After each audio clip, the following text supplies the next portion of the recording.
6 fakta kasus penyanderaan anak di Pospol Pejaten Jaksel.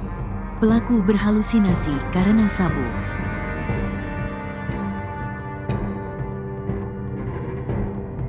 Sebuah unggahan video yang merekam aksi penyanderaan seorang anak di pos polisi Pejaten, Jakarta Selatan viral di media sosial.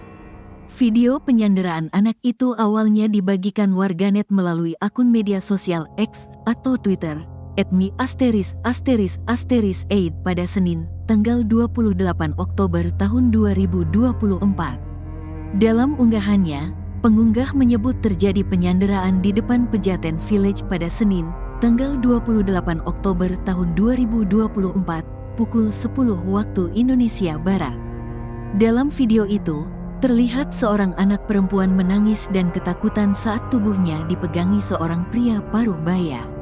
Pelaku penyanderaan membawa senjata tajam di tangannya dan sesekali mengarahkan senjata itu ke leher sang anak. Hingga Selasa, tanggal 29 Oktober tahun 2024, video itu telah tayang sebanyak 3,4 juta kali, disukai 25.000 warganet, dan dibagikan ulang 5.000 kali. Berikut sejumlah fakta di balik penyanderaan anak di Pejaten, Jakarta Selatan. 1. Pelaku ajak korban jalan-jalan. Kasih Humas Polres Metro Jakarta Selatan, AKP Nurma Dewi menuturkan, kejadian penyekapan berawal ketika IJ, 54, mengajak anak perempuan S, 4, jalan-jalan. Nurma menyebut, IJ mengajak S jalan-jalan naik motor dari arah Jakarta Timur dengan tujuan mengunjungi rumah saudara sepupu IJ pada Minggu, tanggal 27 Oktober tahun 2024, malam. Dari rumah sepupunya, IJ meminjam motor. Jadi, jalan-jalan dari jam 19 malam naik motor sampai pukul 5 pagi pada Senin, tanggal 28 Oktober tahun 2024, ujar Nurma, dikutip dari kompas.com, Senin, tanggal 28 Oktober tahun 2024. Mereka berkendara semalaman dari Jakarta Timur ke arah Jakarta Selatan. IJ bahkan tidak mengajak S bermalam di suatu tempat. Mereka hanya berkendara sampai korban sempat tertidur di motor. 2. Pelaku rekan orang tua korban. Menurut Nurma, IJ sempat meminta izin orang tua korban berinisial Y untuk mengajak sang anak berjalan-jalan. Orang tua dan pelaku kenal. Pelaku ini sudah mengenal ibu bapaknya, korban, selama 2 bulan, lanjutnya. Nurma membantah kabar yang menyebut IJ selaku pelaku merupakan ayah dari korban penyekapan tersebut. IJ adalah teman bisnis Y selaku orang tua korban S yang telah saling kenal selama 2 bulan terakhir. 3. Korban diancam senjata tajam dan disekap. Saat mereka di sekitar Pejaten, Jakarta Selatan, S menangis. IJ lalu mengeluarkan senjata tajam yang dibawanya dari rumah untuk membuat korban diam. Sejumlah saksi mata melihat IJ membawa korban yang menangis turun dari taksi. Karena merasa terpojok, pelaku menyekap korban di pos polisi Pejaten Village, Jakarta Selatan sebagai sandera. Kepala Polsek Pasar Minggu Komisaris Anggiat Sinambela mengatakan, penyanderaan terjadi sekitar 15 menit. Negosiasi kemudian dilakukan aparat dari Polres Metro Jakarta Selatan dan anggota TNI dengan pelaku.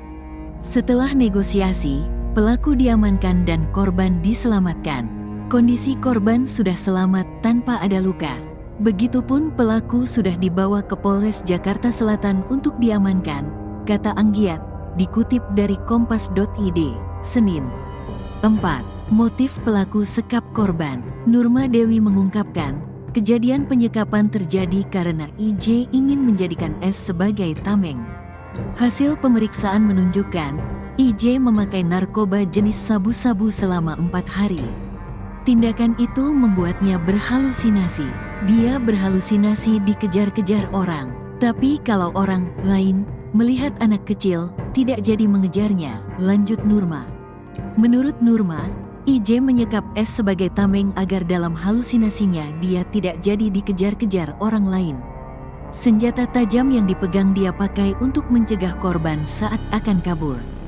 5. Korban alami luka goresan. Kepala Satuan Lalu Lintas Polres Metro Jakarta Selatan Komisaris Yunita Enrungkat yang mendampingi korban mengatakan, korban tidak mengalami luka serius dalam penyanderaan tersebut.